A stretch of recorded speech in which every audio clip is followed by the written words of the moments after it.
मैं बहुत प्रणाम करता हूँ। और आज की रात निश्चित रूप से हम आनंद लेंगे। मेहरबानी जिनकी है, मेहनत आप लोगों की है, बेहद यादगार ये कार्यक्रम रहेगा। मैं चाहता हूं कि जिन लोगों के केवल आपने नाम सुने, मैं थोड़ा सा उनके बारे में आपको बता दूं, उनका संक्षिप्त परिचय दे दूं, और फिर मैं आज की रात संचालक वाला जो माइक है, मैं उस कवि को देना चाहता हूं जिन्होंने उज्जैन मध्य प्रदेश से निकलकर मालवा की माटी की खुशबू विश्व के 11 देशों में पहुंचाई। 11 देशों में अपनी रचनाओं को लेकर जो कवि गया, मोरारी बापू की कथा का संचालन अफ्रीका में जो नैरोबी वहां हुआ, कई देशों में आप गए, और हिंदुस्तान में तो बहुत जाने माने कुशल मंच संचालक है। दोस्तों, मैं आप लोगों को निवेदन करूं, चुटकला बोलकर हंसाने वाले कवि तो आपने बहुत सुने होंगे, पर जिनकी कविताओं में मौलिक हास्य होता है, ऐसा बेहतरीन चितेरा कलमकार आज की रात सौभाग्य से हमें मिला है। अशोक भाटी जिनका नाम होता है, उज्जैन से हमारे बीच आते हैं। तालियों का गणित तो थोड़ा बढ़े, जोरदार तालियों के साथ स्वागत कीजिएगा। और आस्था चैनल पे जिनकी सांवरिया चालीसा प्रतिदिन आती है, आप वहां भी देख सकते हैं। लोकल कई चैनल से आए हुए हैं, और इनके बारे में अब मैं अधिक कहूंगा तो थोड़ा सा अतिशयोक्ति हो जाएगी। बेहतरीन कवि, बेहतरीन इंसान, आज की रात में जिम्मेदारी इनको देना चाहूंगा। और इस तरफ बैठे हुए हैं मेरे प्रिय, जिन्हें मैं स्वयं सुनना चाहता हूं। हास्य का आइटम बम कई टीवी चैनल्स पे आए। पंडित सुनील व्यास इनका नाम होता है। माया नगरी मुंबई में जिनका जन्म हुआ, बचपन शिक्षा दीक्षा वही हुई, लेकिन एक प्रबोधक से इनकी शादी हो गई। तो माया नगरी छूटकर माया के चक्कर में ये यही सेट हो गए। ये पीपी है, ये प्रबोधक पति है, कांकरोली रहते हैं।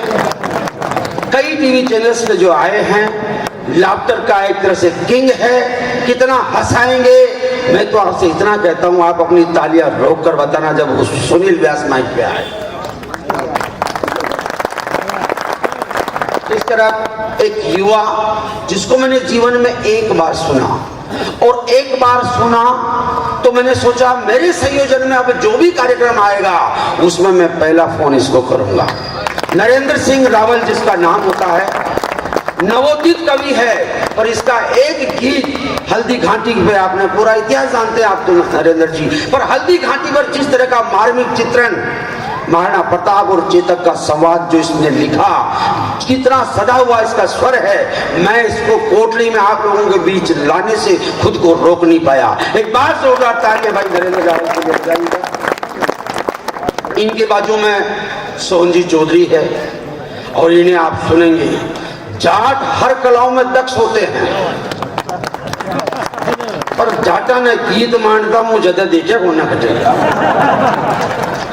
ऐसा एक बिरला जाट हमारे बीच है जिनका एक गीत, पन्ना धाई वाला गीत, जिसके बारे में मैं आपको बता दूं। रेड मगरा की रेखा वैष्णव नामक एक बालिका ने स्कूलों के टूर्नामेंट में, नेहा वैष्णव ने स्कूलों के टूर्नामेंट जो हुए उसमें उस गीत को गाया, और YouTube पर जब डाला गया तो 7.5 लाख रुपए इनाम के उसके आए। नेहा वैष्णव जाट है, 8-10 हजार मखारी वाले टिकुटी टटका, पर इतने प्यारे, इतने मीठे, इतने सुरीले गीतकार रहेगा, आप अपने आप को तालियां बजाने से रोक नहीं पाओगे। मेरे आग्रह पर आए, मैं हार्दिक स्वागत करता हूं।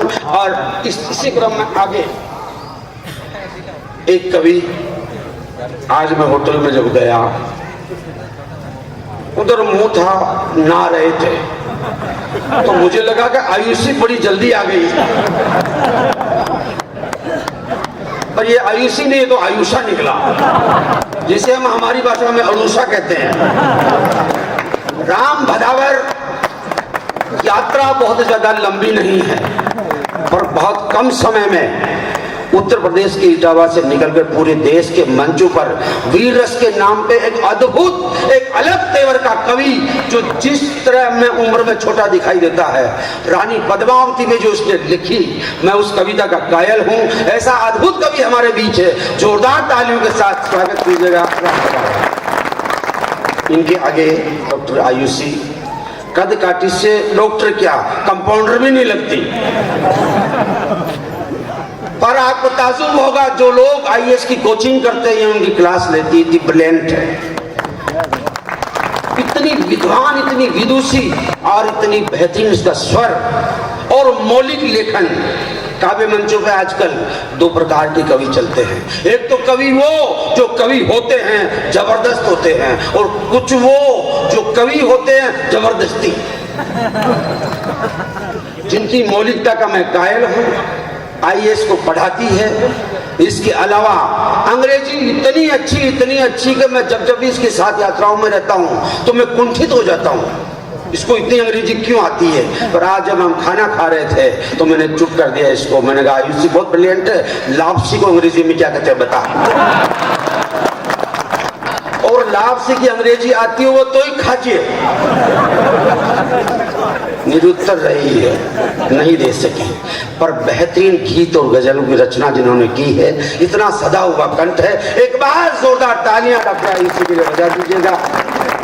इनके बाजू में कानू पंडित, इतना सहज, और ये भी मेवाड़ी बोली में अपने मौलिक हास्य के लिए आप ताजुब करोगे।